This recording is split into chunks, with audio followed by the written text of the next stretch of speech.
সকলকে স্বাগত জানাই। অরুণাচল প্রদেশে ভারত এবং চীনের যে বর্ডার, সেখানে ভারতীয় সেনা এবং চীনের সেনা একেবারে সামনাসামনি মুখোমুখি চলে আসে এবং এক দল অন্য দলকে, মানে দুটো দলই অ্যাকচুয়ালি অপর দলকে ওয়ার্নিং দেয় যে এটা আমাদের জায়গা, এখান থেকে তোমাকে পিছু হটতে হবে। এবং ভারত এবং চীনের সম্পর্ক বর্ডার ইস্যুকে কেন্দ্র করে দ্রুত ডিটোরিয়েট করে। এখন আমাদের যেটা বুঝতে হবে যে ভারত এবং চীনের সম্পর্ক কোন দিকে যাচ্ছে এবং ভারতের কি থ্রেট রয়েছে এই মুহূর্তে অ্যাকচুয়ালি চীনের দিক থেকে। তার আগে আমরা এই পুরো আলোচনাটা করব। আপনাদের কাছে ক্ষমা চেয়ে নেব আজকে আমার এই রকম পোশাকের জন্য। তার কারণ হচ্ছে, অবশ্যই কোনোদিন ক্লাসরুমে আমি এই পোশাক পরে আসি না। আজকে একটা বিশেষ পডকাস্ট এপিসোডের জন্য আমি গেছিলাম সাবর্ণ রায়চৌধুরী বাড়ি। আপনারা অনেকে নাম শুনে থাকবেন। সেই বাড়িরই উত্তরাধিকারী ইতিহাসবিদ স্যার দেবর্ষী রায়চৌধুরীর সঙ্গে একটা পডকাস্টে। সেখানে পুরনো কলকাতার ইতিহাস থেকে শুরু করে দুর্গাপুজোর ইতিহাস, কালীঘাট মন্দিরের ইতিহাস, বহু অজানা তথ্য, এই ধরনের জিনিসপত্র নিয়ে আমাদের আলোচনা হয়েছে। সেটা আশা করছি সপ্তাহখানেকের মধ্যেই চ্যানেলে আমরা আপলোড করব। তো আমার মনে হয়েছে এরকম একটা ঐতিহ্যপূর্ণ বাড়িতে আমি যাচ্ছি পডকাস্ট এপিসোড শুট করতে, এবং যেখানে বাঙালির কলকাতা নিয়ে, দুর্গাপুজো নিয়ে, কালীঘাট মন্দির নিয়ে, তার ইতিহাস নিয়ে কথা হবে। তো সেখানে সেই জায়গায় হয়তো ট্র্যাডিশনাল বাঙালি ড্রেস সেটাই ডিম্যান্ড করে, জসমিন দেশে যদাচারো। এবং সেখানে গোটা পডকাস্ট এপিসোডটাকে, ঐতিহ্যকে সম্মান করতে আমার ট্র্যাডিশনাল ড্রেসই পরে যাওয়া উচিত। এবং যেহেতু সেখান থেকে শুট কমপ্লিট করে আমি আজকে কোনো ক্লাস রাখিনি ইনস্টিটিউটে, স্টুডেন্টদের ক্লাস আগে থেকেই ক্যান্সেল করা ছিল, আমি ডিরেক্ট অফিসে চলে এসেছি এই ভিডিওটা রেকর্ড করে বাড়ি যাব বলে। তো আমি এই ড্রেসেই আজকের এই ভিডিওটা রেকর্ড করতে বাধ্য হচ্ছি, তার জন্য আমি ক্ষমা প্রার্থী। দেখুন, যেটা আমাদের এক এক করে বুঝে নিতে হবে আলোচনার জায়গা কোথায় হয়েছে, কি প্রবলেম হয়েছে। প্রবলেমের শুরুটা হয়েছে, মানে আজকে আমরা এই আলোচনাটা কেন করছি, প্রবলেমের শুরুটা হয়েছে জুলাইতে। আমরা আজকে এই আলোচনাটা করছি কারণ 11ই আগস্ট, ঠিক গত পরশুদিন, মিনিস্ট্রি অফ এক্সটার্নাল অ্যাফেয়ার্স মানে বিদেশ মন্ত্রক থেকে একটা কড়া স্টেটমেন্ট, এবং এমন স্টেটমেন্ট যা একদম ইনার মেসেজ বহন করছে, চীনের জন্য দেওয়া হয়েছে। সেই জন্য আমার মনে হলো যে এখন এই ভিডিওটা করা উচিত, যেহেতু গত পরশুই এই স্টেটমেন্টটা জারি করা হয়েছে। জুলাই মাসে একটা ঘটনা ঘটে। কি ঘটনা? আমাদের ভারতবর্ষের, আপনি একেবারে নর্থ ইস্টের দিকে তাকান ম্যাপে, কোন রাজ্য? অরুণাচল প্রদেশ। অরুণাচল প্রদেশের যে জেলাগুলো আছে তার মধ্যে একটা জেলা হচ্ছে আপার সাবানসিরি। এটা একটা জেলার নাম। আমাদের এখানে যেমন হাওড়া, হুগলি, আপার সাবানসিরি। এই আপার সাবানসিরি যে জেলা, তার আবার উপরের দিকের একটা জায়গার নাম টাকসিং। এই জায়গাটা একেবারে আমরা বলতে পারি বর্ডার। আমাদের যেমন ভারত বাংলাদেশ বর্ডারে থাকে না, পেট্রাপোল সীমান্ত, রাইট? তো এইরকম এই টাকসিং যেটা, এইটা অরুণাচল প্রদেশ চীনের যে বর্ডার, সেই বর্ডারের একটা জায়গা। আমি আপনাকে ম্যাপে দেখিয়ে দেবো, সুবিধা হবে। চলুন ম্যাপে দেখিয়ে দিচ্ছি। এইটা হচ্ছে অরুণাচল প্রদেশের ম্যাপ। এবার এইটা দেখুন, আপার সাবানসিরি ডিস্ট্রিক্ট। এই যে দেখতে পাচ্ছেন এখানে লেখা আছে আপার সাবানসিরি ডিস্ট্রিক্ট। আর এর মধ্যে এই যে পয়েন্টটা হচ্ছে, এটা হচ্ছে টাকসিং, একেবারে চীনের বর্ডার লাগোয়া। ঘটনা ঘটেছে এখানে। কি ঘটনা ঘটেছে? এই যে বর্ডার, এই বর্ডারের এরিয়াতে ভারতীয় আর্মিও গেছে প্যাট্রোলিং এ এবং চীনের আর্মিও আসে প্যাট্রোলিং এ। এবার যখন দুই দেশের সেনাবাহিনী মুখোমুখি চলে আসে, জুলাইয়ের লাস্টের দিকের ঘটনা, তখন ব্যানার প্রোটোকল হয়। ব্যানার প্রোটোকল মানে কি? ব্যানার প্রোটোকল মানে আর্মির একটা টার্মিনোলজি। এটা দুই দেশের সেনাই দুই দেশের সেনাকে ওয়ার্নিং ব্যানার দেখায় যে আমরা অস্ত্র প্রয়োগ করছি না, যেহেতু পারমিশন নেই, এবং আমরা সম্পর্ক ভালো রাখতে চাই, কিন্তু এটা আমাদের জায়গা, তোমরা চলে যাও। এটাকে বলা হয় ব্যানার প্রোটোকল। জুলাইয়ের লাস্টেই ব্যানার প্রোটোকল দুই দেশের সেনাবাহিনীর মধ্যে হয়। তারপর কি হয়, যেহেতু জায়গাটা অরিজিনালি আমাদের সেনারা ওখানে দাঁড়িয়ে থাকে, চীনের সেনারা পিছু হটে চলে যায়। আমি ভারতীয় বলে এই দাবি করছি তা নয়, প্রমাণ দেখিয়ে দিচ্ছি। দেখতে পাবেন ইন্ডিয়ান আর্মি আর চাইনিজ পিএলএ, ওদের যে আর্মি, পিপল লিবারেশন, তো এই আর্মির পেট্রোল ফেস অফ হয় লেট জুলাই 2026-এ টাকসিং এ, অরুণাচল প্রদেশের আপার সুবানসিরি ডিস্ট্রিক্টে। এরপর কি হয়, ব্যানার প্রোটোকল হয়, এবং তারপর কি হয়, চাইনিজ ইনিশিয়ালি উইথড্রিউ, চায়নার আর্মিরা তখন চলে যায়। এবার যেটা তারপরে ঘটেছে আমি সেটাও বলবো, কারণ আমি তো এখানে আবেগে একদম ফুলে ফেপে উঠে ভারতের গুণগান করতে আসিনি, রিয়ালিটি আমাদের বুঝতে হবে। চলে যায় ভালো কথা, বাট যেটা আমাদের বুঝতে হবে, আগস্টের প্রথম দিকেই দেখা যায় চীনের আর্মি দুটো তিনটে টেম্পোরারি টেন্ট বসিয়ে দিয়েছে ওই এলাকায়, টেন্ট এনে বসিয়ে দিয়েছে।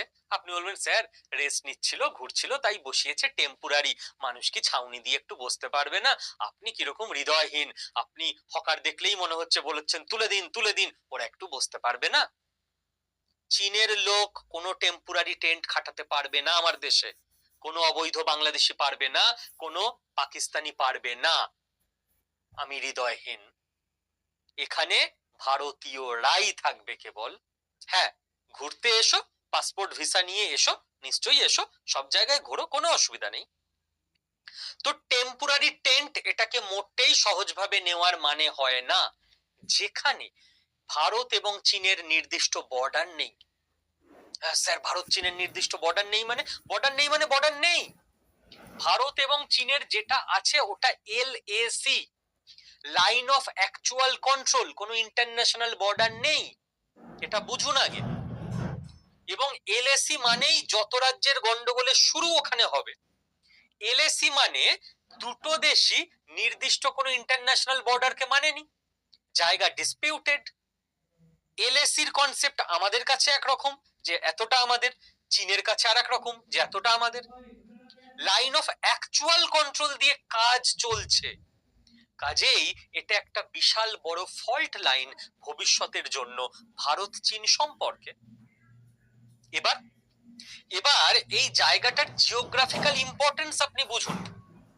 এই জায়গাটা হাই অল্টিটিউডে অবস্থিত, এই জায়গাটা পাহাড়ি জায়গা, এই জায়গাটা দুর্গম জায়গা, এই জায়গাটা চীনের মতো দেশ যারা আমাদের সঙ্গে অতীতে যুদ্ধ করেছে এবং আমাদের 62,000 স্কয়ার কিলোমিটার জায়গা দখল করে নিয়েছে, যারা এই মুহূর্তে আমাদের কম্পিটিটর, তাদের সঙ্গে বর্ডার শেয়ার করে, এই চারটে পয়েন্টে এই জায়গাটা এতটা সেন্সিটিভ হয়ে যায়।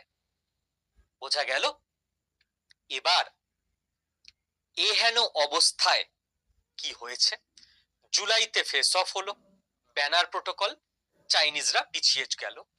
আগস্টে দেখা গেল দুটো তিনটে টেম্পোরারি টেন্ট ওরা পেতে বসে আছে, ওখান থেকে ওদের আবার তোলা হলো।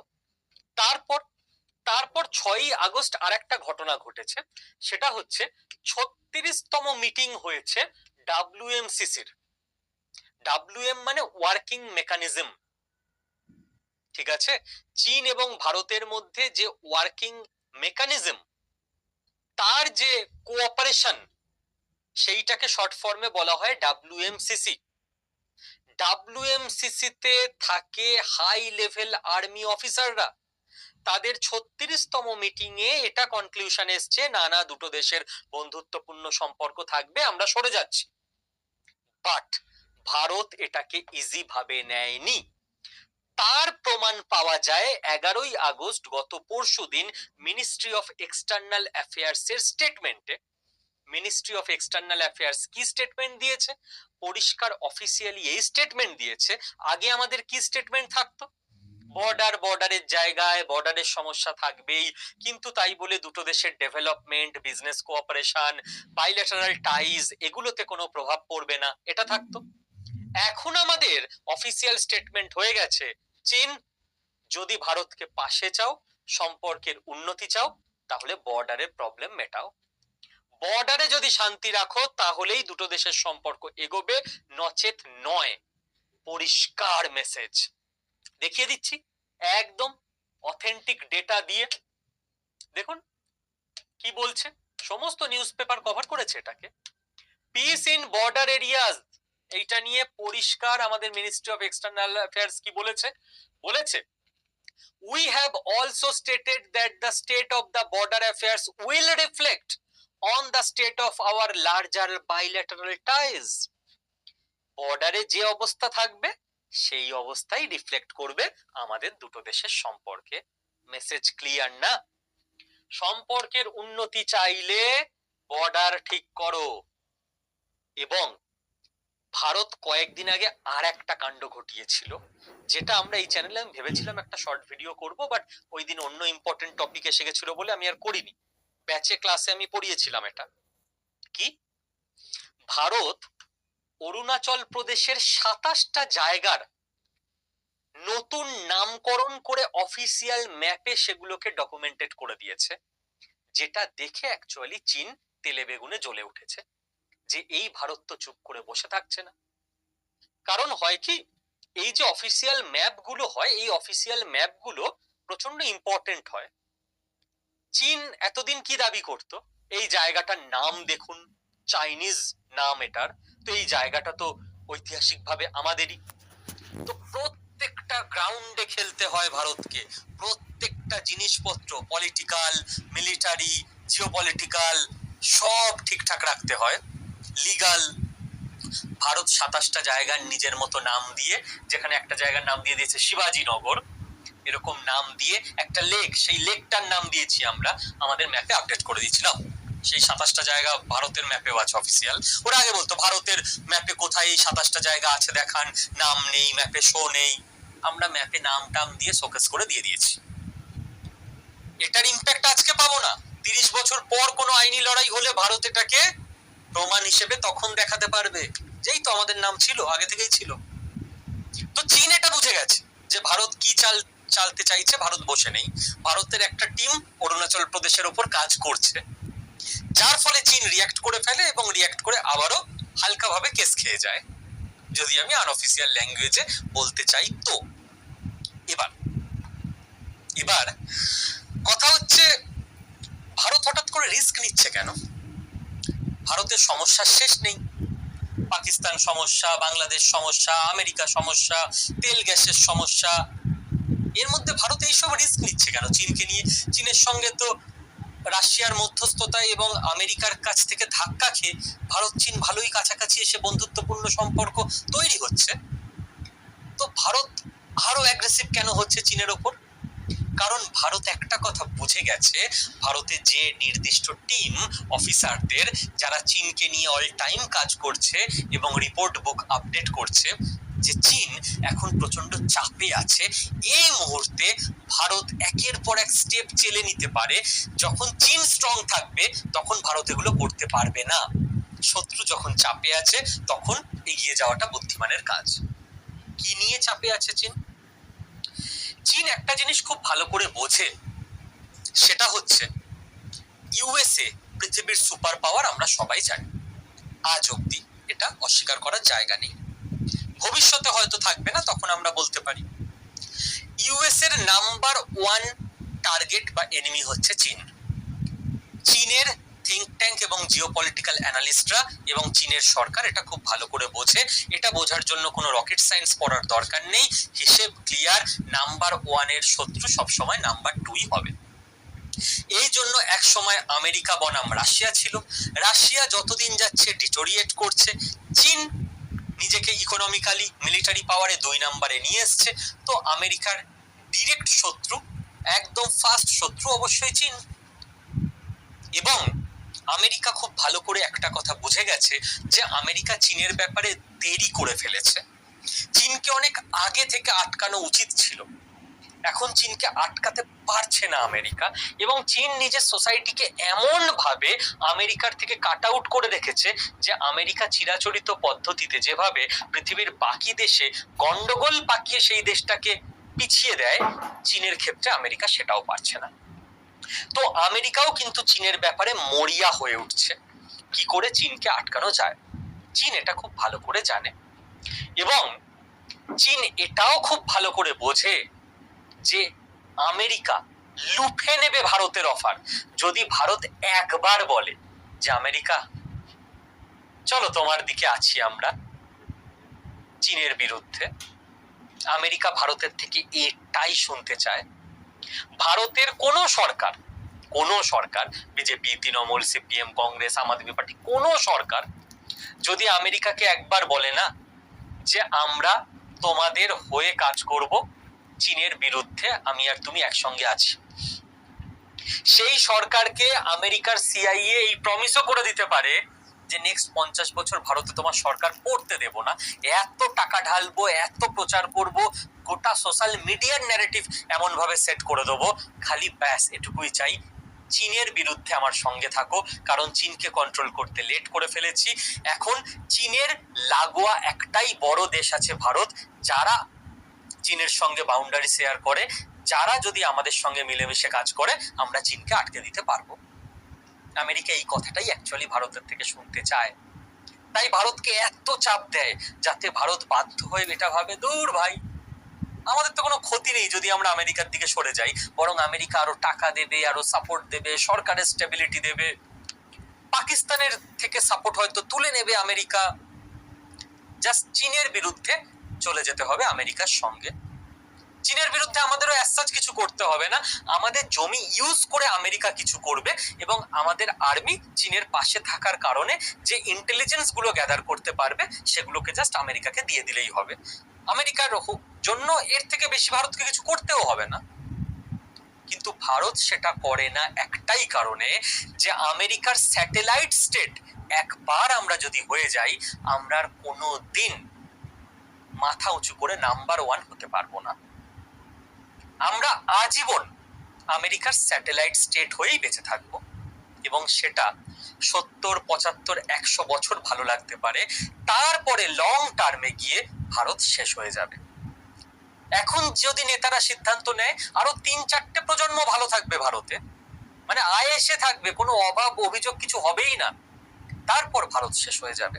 আপনি জাপানকে দেখে নিন, আমেরিকার স্যাটেলাইট স্টেট হয়ে আছে, রিল্যাক্সে আছে, কিন্তু আমেরিকা ওদের আর্মি তৈরি করতে দেয়নি, বলেছে আমরা আছি, আমরা সামনে নিচ্ছি, তুমি রিল্যাক্স করো। আপনি ইউরোপকে দেখে নিন, রিল্যাক্সে আছে, কিন্তু ইউরোপকে আর্মি তৈরি করতে দেয়নি আমেরিকা, বলছে আমরা আছি, আমরা দেখে নিচ্ছি, তুমি রিল্যাক্স করো। এখন জাপান থেকে ইউরোপ সবাই বুঝেছে বাবা আমেরিকা তো মাথার উপর থেকে চলে যাচ্ছে, এবার আমাদেরকে রক্ষা করবে, আমরা তো এতদিন নিজেদের তৈরি করিনি, আমেরিকার স্যাটেলাইট স্টেট হয়ে থেকেছি।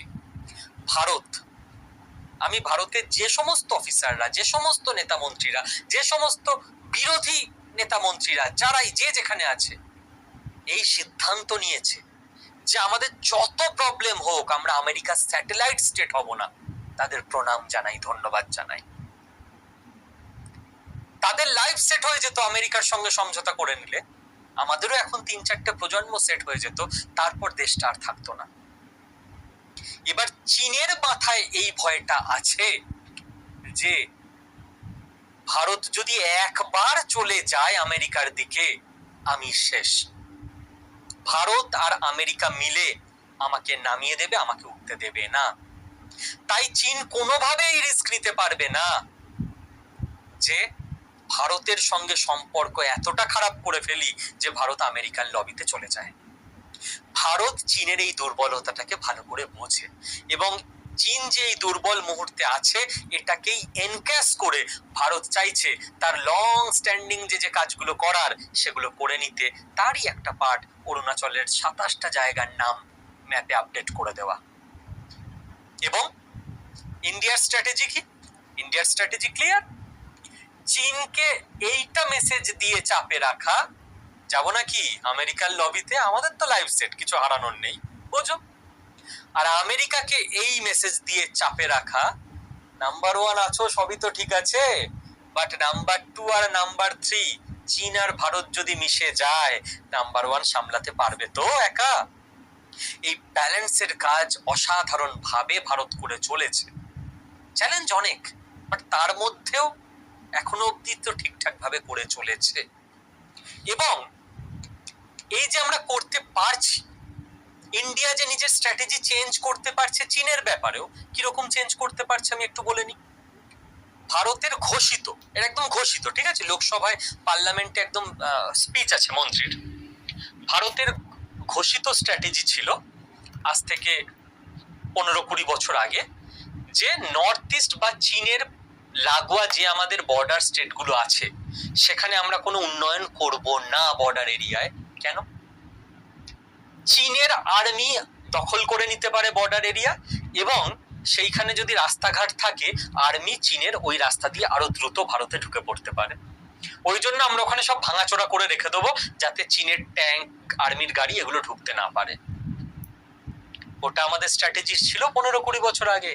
এখন আমাদের স্ট্র্যাটেজি কি হয়েছে নর্থ ইস্টে, বাকি চীনের লাগোয়া জায়গাগুলোয় আমরা চীনের সঙ্গে টক্কর দিয়ে ইনফ্রাস্ট্রাকচার ডেভেলপ করব যাতে আমাদের আর্মি পৌঁছে যেতে পারে এবং চীনের আর্মির চোখে চোখ রেখে কথা বলতে পারে ওইখানে দাঁড়িয়ে। একটা দেশ নিজের স্ট্র্যাটেজিকে এইভাবে তখনই বদলাতে পারে যখন তার ইকোনমি সেই লেভেলে স্ট্রং হয়। আপনি দেখুন আজকে চীন এই যে হম্বিতম্বি করতে পারে সারা পৃথিবীতে, তার কারণ আগে চুপচাপ নিজের ইকোনমিকে ওখানে নিয়ে গেছে, এখনো নিয়ে যাচ্ছে। ভারত মাঝখানে এতগুলো যুদ্ধ লড়েছে, চীন লাস্ট কত বছর কোনো যুদ্ধ করেনি খেয়াল করে দেখুন তো। যে করে হোক কোনো না কোনো যুদ্ধ থেকেও বেঁচে এসছে, যুদ্ধে জড়াবো না। ভারতের সঙ্গেও যে যে ব্যাপার নিয়ে ডিসপিউট, চীন এই মুহূর্তে ভারতের থেকে সামরিক শক্তিতে অনেক এগিয়ে, ভারতের সঙ্গে যুদ্ধে জড়াচ্ছে না, কারণ চীনের কাছে ক্লিয়ার যে ইকোনমি নষ্ট করলে হবে না, কোনোভাবে এখন আমি যুদ্ধে জড়াবো না। যেটা বলছিলাম যে চীন নিজের ইকোনমিকে এই জায়গায় আগে লাস্ট 30 বছরে নিয়ে এসছে বলে আজকে চীন এই কথাগুলো সারা পৃথিবীতে মোটামুটি একটা অল্টারনেটিভ গ্লোবাল পাওয়ার হিসেবে উঠে আসতে পারছে। ভারত এখন রয়েছে প্রিপারেশন ফেজে, যার রেজাল্ট আমরা দেখতে পাবো 5-10টা বছর পর। কিরকম? ধরুন রাম একটা ছেলে ফার্স্ট হয় আর শ্যাম একটা ছেলে, ও রামের থেকে অনেকটাই কম নাম্বার পায়, কিন্তু 1 বছর যে ক্লাসরুমে ক্লাস হচ্ছে আমরা টিচাররা দেখে তো বুঝতে পারি যে স্যামের প্রিপারেশন হেভি চলছে, ডেলির পড়া ডেলি করছে, ক্লাস কামাই করছে না, হোমওয়ার্ক করে আনছে, রোজ বেশ কিছু অঙ্ক, রিজনিং, ইংরেজি সলভ করে আনছে। রাম ল্যাদ খেয়ে গেছে, পরীক্ষা হতে এখনো 3 মাস দেরি। আমি রেজাল্ট তো দেখতে পাচ্ছি না, রেজাল্ট অনুযায়ী লাস্ট ইয়ারের রেজাল্টই রাম এগিয়ে শ্যাম পিছিয়ে, বাট আমার কনভিকশন চলে এসছে যে এবারের পরীক্ষায় শ্যাম ফার্স্ট হয়ে যাবে, রাম সেকেন্ড হয়ে যাবে। সেটা যতক্ষণ না পরীক্ষা হচ্ছে তো বোঝানো সম্ভব নয়, বাট প্রিপারেশন দেখে এটা তো বোঝা যাচ্ছে। চীন আজকে যেখানে এসছে রাতারাতি আসেনি, তার আগে চীনের 30 বছরের প্রিপারেশনটা ছিল, অধ্যবসায় ছিল, সাধনা ছিল, স্ট্রাগল ছিল। সেই স্ট্রাগলের মধ্যে দিয়ে এখন ইন্ডিয়া যাচ্ছে। না স্যার আপনি ইন্ডিয়ান বলে আবেগে কথা বলছেন, আজ অব্দি বলিনি, তাহলে বলতাম না যে চীনের লোকেরা টেন্ট বানিয়ে নিচ্ছে এখানে এসে, খালি বলতাম সব আমরা জিতে যাচ্ছি, আবেগে চলতাম। তথ্য দিয়ে বলি, দুটো নতুন তথ্য দিই। ভারতের প্রিপারেশন ফেজ, ডেটা ডেটা মিথ্যে কথা বলবে না, যে কেউ চেক করে নিতে পারেন, ওপেন চ্যালেঞ্জ। ভুল পেলে আমার চ্যানেলের নামে কেস করে দিন, একদম মানহানি না, কি কি হানির কেস করবেন করে দিন যে মিথ্যে তথ্য দিয়েছে। অ্যানুয়াল জিডিপি গ্রোথের ভারত এবং চীনের লাস্ট 30 বছরের তুলনা আমি করেছি গ্রাফের মাধ্যমে। এই যে গেরুয়া এটা চীন, আর এই যে নীল এটা হচ্ছে ভারত। গেরুয়াটা চীন, ঠিক আছে। আমি শুরু করেছি 1995 নাগাদ থেকে, 1996 থেকে, লাস্ট 30 বছর, 1996 থেকে 2026। গেরুয়া সব সময় নীলের থেকে ওপরে, খালি একটাই সময় এসেছিল ওই 1999-তে, সেই সময় দেখুন ভারত ওপরে চলে গেছিল গ্রোথের রেটে, চীন নিচে নেমে এসেছিল।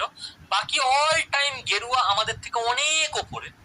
গেরুয়া এখানে 7.5-এরও ওপরে, 8-9, ভারত সেখানে 3-3.5। গেরুয়া এখানে 14.2। ভারত তখন 7.5-এর একটু ওপরে, মানে ভারতের ডবল প্রায় গেরুয়া, মানে চীন।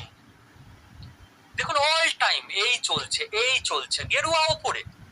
এই সময়টা দেখুন 2014 সাল, 2015, তার আগের বছরই ধরবো আমি 2014। চীন এবং ভারত একই লাইনে চলে এলো, 7.4% গ্রোথ। ইতিহাসে অনেক দিন পর প্রথমবার এই ঘটনার পর।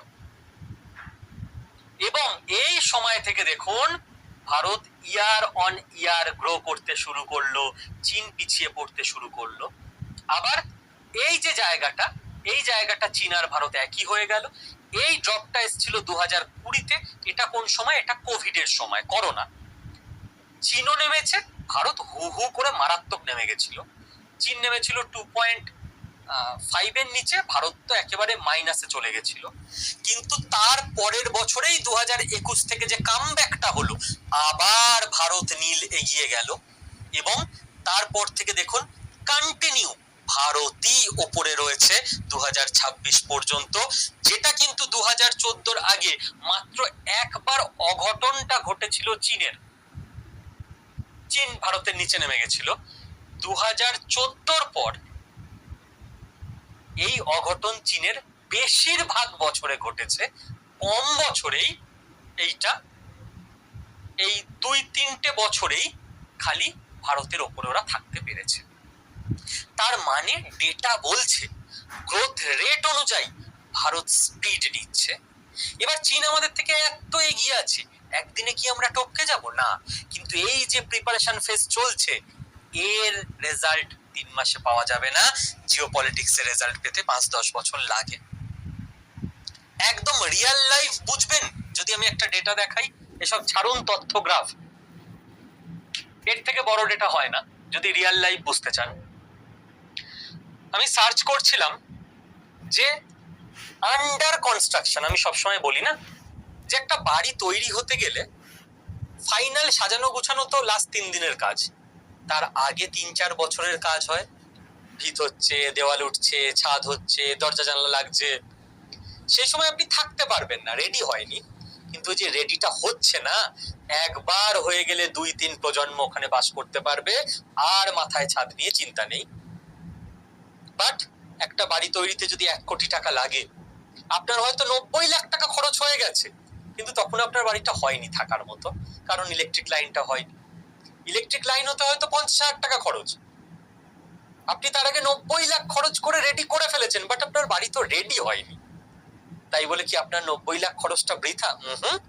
ভিত তৈরি হচ্ছে, ওটাই আসল। তো আমি সবসময় বলি যে কোনো দেশ আন্ডার কনস্ট্রাকশন কি রয়েছে সেটা বোঝা খুব দরকার, তবেই বোঝা যাবে 5 বছর পর দেশটা কোন দিকে যাবে।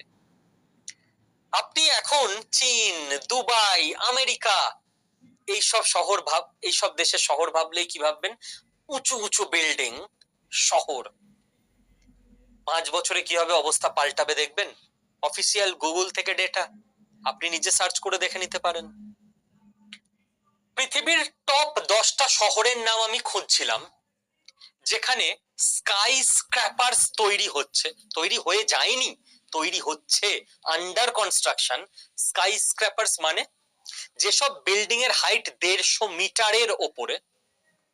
150 মিটার মানে মোটামুটি, আমি সহজ করে বলছি, মোটামুটি 1 মিটারে 3 ফুট আমরা ভাবতে পারি। মানে যেসব বিল্ডিং এর হাইট 450 ফুটের ওপরে, একতলা মোটামুটি 10 ফুট হয়, তার থেকে বেশি হয় না, মানে 45 তলা প্লাস বিল্ডিং। সেই বিল্ডিং গুলোকে বলা হয় স্কাই স্ক্র্যাপার্স, একদম আকাশ ছোঁয়া, গগনচুম্বী। ওই বিল্ডিং নিশ্চয়ই একটা গরিব দেশে হবে না, সেই দেশে হবে না যেখানে ইকোনমি ডুবছে, কারণ সেই লেভেলের ইনভেস্টমেন্ট চাই। সেখানে ফ্ল্যাট গুলো তারা কিনবে যাদের সেই লেভেলের টাকা আছে।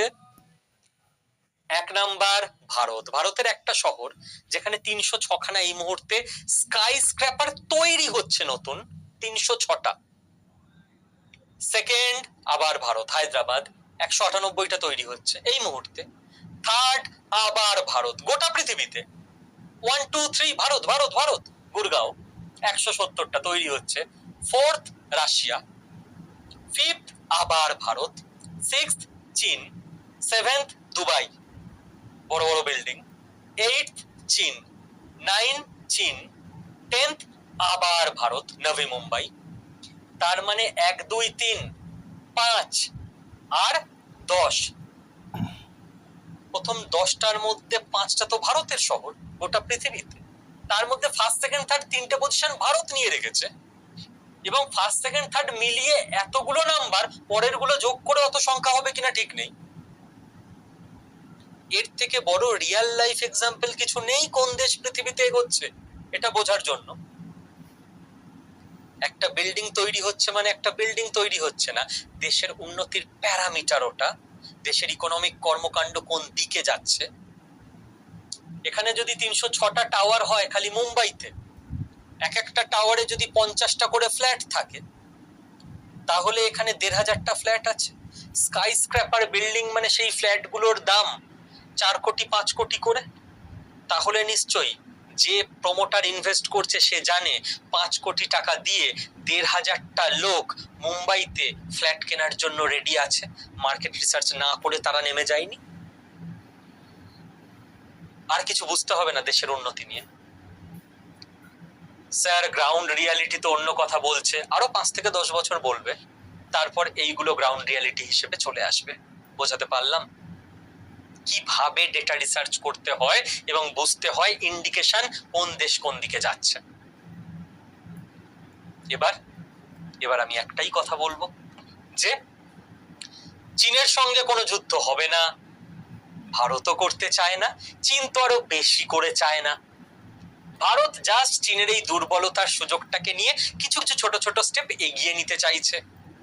এবং এই যে প্রোগ্রেস ডেভেলপমেন্ট, আমি আপনাদের প্রত্যেককে আহ্বান জানাবো এই ডেভেলপমেন্টে, এই মুভমেন্টে জয়েন করার জন্য।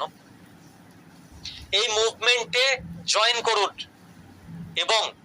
এবং 16ই আগস্ট থেকে জানেন নিশ্চয়ই আমাদের এই ঐতিহাসিক কোর্স শুরু হচ্ছে জেনারেটিভ এআই লাইভ ব্যাচ, যেখানে গ্লোবাল এআই টুলস ব্যবহার করে রিজিওনাল ল্যাঙ্গুয়েজে বাংলাতে কালচারের রেলিভেন্ট কন্টেন্ট তৈরি থেকে শুরু করে রিজিউম বিল্ডিং থেকে লিঙ্কডইন অপটিমাইজেশন থেকে পার্সোনাল ব্র্যান্ডিং থেকে জেন এআই কনসালটেন্ট থেকে ডিজিটাল ট্রান্সফরমেশন লিড থেকে এআই কন্টেন্ট স্ট্র্যাটেজিস থেকে মডার্ন বিজনেস অপারেটর থেকে পুরো ব্যাপারটা আপনি এআই দিয়ে কি কি কি কি ইউজ করা যেতে পারে চাকরিজীবীদের ক্ষেত্রে কিংবা বিজনেসম্যানদের ক্ষেত্রে আপনাদেরকে হাতে ধরে শেখানো হবে।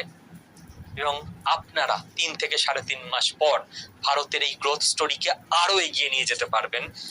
বাড়িতে বসে, অফিসে চাকরি করে, ব্যবসা করে, যে যা করছেন তার মধ্যেই এআই কে ইনকর্পোরেট করে। এবং আমি আপনাদের প্রত্যেককে আহ্বান জানাবো, যারা ভারতীয়রা এখনো